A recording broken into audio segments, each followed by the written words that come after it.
Hello दोस्तों, नमस्कार।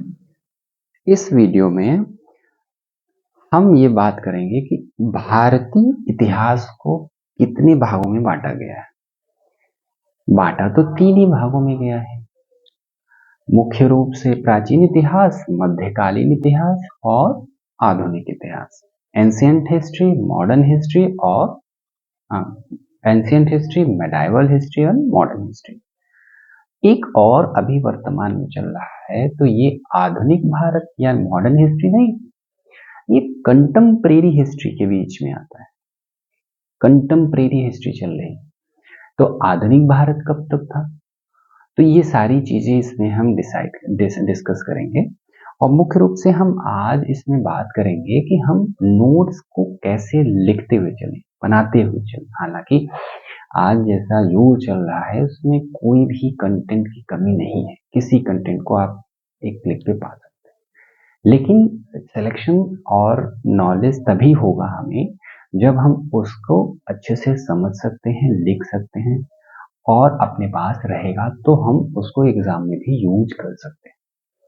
तो सबसे पहले हम देखते हैं, हाँ इसमें क्लियर कर दूं कि मैं इसमें लिखूंगा, सारी चीजें बोर्ड पे लिखूंगा एज इट इज। आप चाहें तो लिख सकते हैं या वीडियो के डायरेक्ट एंड में जाके स्क्रीनशॉट ले सकते हैं, क्योंकि एक ही स्लाइड रहेगी, जो भी लिखूंगा एक स्लाइड में इसमें रहेगा पूरी वीडियो।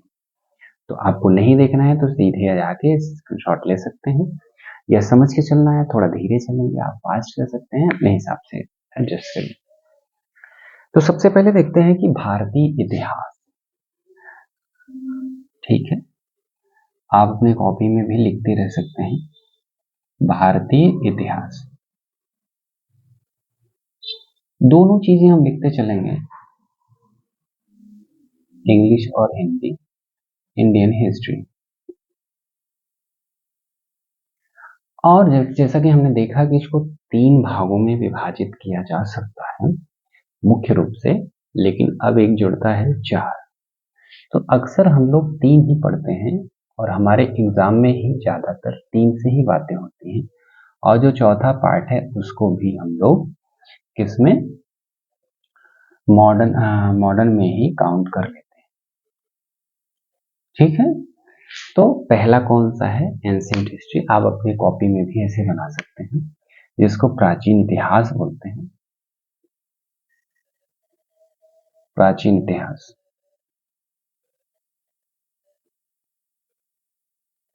Ancient history.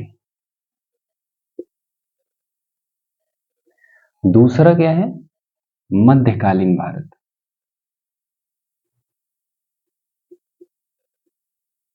मध्यकालीन भारत क्या है,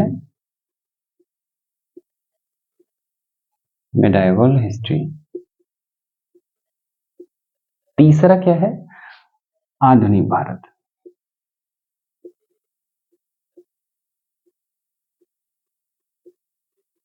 जिसको क्या बोलते हैं, मॉडर्न हिस्ट्री।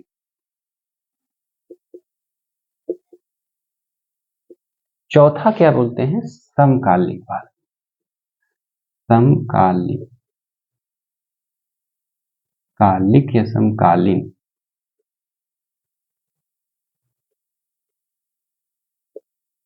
इतिहास, जिसको बोलेंगे कंटेम्परेरी हिस्ट्री। ठीक, ये मुख्य रूप से चार पार्ट में डिवाइड करते हैं। कब से कब तक ये आते हैं, ये आते हैं प्राचीन इतिहास की जब भी बात करेंगे हम, तो एक बात ये क्लियर कर लें कि वर्ल्ड हिस्ट्री में जो हम पाषाण काल पढ़ते हैं वो सारी चीजें वर्ल्ड लेवल पे पूरे हिस्ट्री को देखते हुए, लेकिन ये हिस्ट्री में ही सिर्फ हम तीन की बात करते हैं। तो हमारा प्राचीन इतिहास कब से चालू होता है, तो वो सबसे चालू होता है जब से हमें कुछ लिखित साक्ष्य मिलने शुरू हो जाते हैं। जबकि हमारे पास सबसे पुराना जो लिखित साक्ष्य है वो है इंडस वैली सिविलाइजेशन का, जिसको अभी तक पढ़ा नहीं जा सकता है। तो हम प्राचीन इतिहास को लगभग वहीं से मानते हैं। तो यानी अगर पूछा जाए कहाँ से, तो सिंधु घाटी सभ्यता से। देखो जो डेट्स हैं उसमें वेरी कर सकते हैं, हो सकता है क्योंकि अलग अलग लोगों को माना। सिंधु सभ्यता कई लोग 2450 मानते हैं, कुछ लोग 3000 मानते हैं, कुछ लोग 3300 मानते हैं कि शुरुआत वहां से हुई है। तो मोटा मोटा 3000 मान सकते हैं या 2500 के लगभग मान सकते हैं। तो हम 3000 लिखेंगे। 3000 ईस्वी से, ईस्वी नहीं ईसा पूर्व, क्योंकि सिंधु घाटी सभ्यता 3000 BCE से। लेकिन कब तक चलती है? अगर प्राचीन ये चलने की बात करें तो ये 750 तक आती है। 750 क्या, 750 AD। अब जब मध्यकालीन भारत की बात करेंगे तो 750 से यानी 750 AD यानी ईस्वी से 1707 AD। ओके, आधुनिक भारत कहां से आता है? यहीं से स्टार्ट होगा, 1707 से 1707 AD टू 1947। 15 अगस्त 1947 आधुनिक भारत होता है। लेकिन कंटेम्परेरी कब होता है? 15 अगस्त 1947 से टिल नाउ, अभी तक। अब वर्तमान में जो चल रहा है वो है समकालीन इतिहास। ठीक है, तो इसमें अलग अलग करके हम तो देख लिए, लेकिन इसमें आता क्या क्या है? तो सबसे पहले प्राचीन इतिहास की बात जब करते हैं तो इसमें फर्स्ट आता है सिंधु सभ्यता, यानी इंडस वैली सिविलाइजेशन। सिंधु सभ्यता, इसको लोग अलग अलग मानते हैं, हम नॉर्मली 3000 ही मान ले रहे हैं। अब क्योंकि अलग अलग विद्वानों ने अलग अलग माना है, और जहां तक सर्वमान्य मत की बात है तो लगभग 2450 के आसपास से 1750 के बीच में माना जाता है। ठीक, तो 1750 तक मान लेते हैं। केवल ये याद करना है कि कौन कौन सा था। दूसरा क्या है, उसके बाद आते हैं वैदिक काल। वैदिक काल कब से कब माना जाता है? ये 1500 से 600। इसमें भी दो होते हैं, ऋग्वैदिक काल और उत्तर वैदिक काल। ऋग्वैदिक काल कब से होता है? 1500 से 1000 ईस्वी, और उत्तर वैदिक काल होता है 1000 से 600 ईस्वी। चलो 6 इसको भी लिख लेते हैं। ठीक, इसके अगर दो पार्ट करें हम नोट्स तो लिखना ठीक रहता है। ऋग्वैदिक काल, ये 1500 से बात है ना, 1500 से 1000 AD, हाँ BCE, सॉरी यहाँ भी BCE होगा। अभी तो हम ईसा पूर्व में चल रहे हैं ना।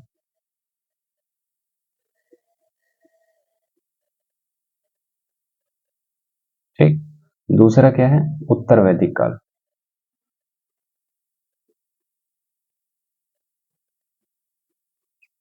ये है 1000 to 600 BC, यानी बिफोर कॉमन एरा।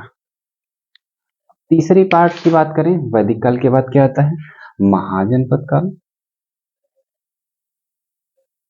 महाजनपद काल, और साथ में आता है बुद्धजीवी सिंह के बीच में आते हैं, जैन भी आते हैं। तो महाजनपद काल मुख्य रूप से मान लेते हैं 600 से 322 ईसा पूर्व। ठीक, महाजनपद काल के बाद क्या आता है? अब आते हैं मौर्य काल। मौर्य काल कब से कब तक है? 322 से BCE टू 185 BC। ओके, मौर्योत्तर काल कब तक? इसके बाद मौर्य के बाद क्या आते हैं? मौर्योत्तर काल।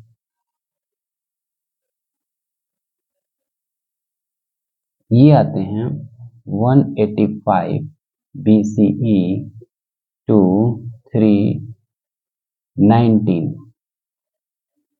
AD। अब AD में आते हैं, ये ईसा पूर्व है, ये ईसवी है। तो मौर्योत्तर काल 385 ईसा पूर्व से 185 ईसा पूर्व से 319 ईसा पूर्व ईसवी। ठीक, इसके बाद कौन आते हैं? मौर्योत्तर के बाद गुप्त काल। गुप्त काल कब से है? 319 से 550। अब सब एडी में चलेगा, ये सब ईस्वी में। गुप्त काल हो गया। अब गुप्तोत्तर काल की बात करते हैं। गुप्तोत्तर काल पता नहीं नीचे दिख रहा है कि गुप्तोत्तर काल, ये होगा 550 से 606 तक मान लें, 600 तक मान लें। फिर आते हैं कौन? हर्षवर्धन। हर्षवर्धन 606 से 647 ईस्वी। ठीक, 647 ईस्वी तक आते हैं। उसके बाद जो राजनीतिक अस्थिरता रहती है 647 से 750 तक, क्या होता है? राजनीतिक अस्थिरता। राजनीतिक अस्थिरता रहती है जिसकी वजह से छोटे छोटे राजा होते हैं, कोई एकदम ऐसा नहीं होता है कि जो पूरे भारत को कंट्रोल कर सके या बड़े भूभाग को कंट्रोल कर सके, इसलिए राजनीतिक अस्थिरता होती है। उसके बाद 750 में जाके, हाँ, राजनीतिक अस्थिरता में राजपूतों का जन्म होता है। छोटे छोटे राजपूत राजा, चोल, चालुक्य और ये सारे राजा आते हैं, ये वंश आते हैं। इसके बाद मध्यकालीन भारत में 750 ईस्वी में आ जाते हैं। तो 750 ईस्वी में क्या होता है, अब इसके आगे से देखते हैं।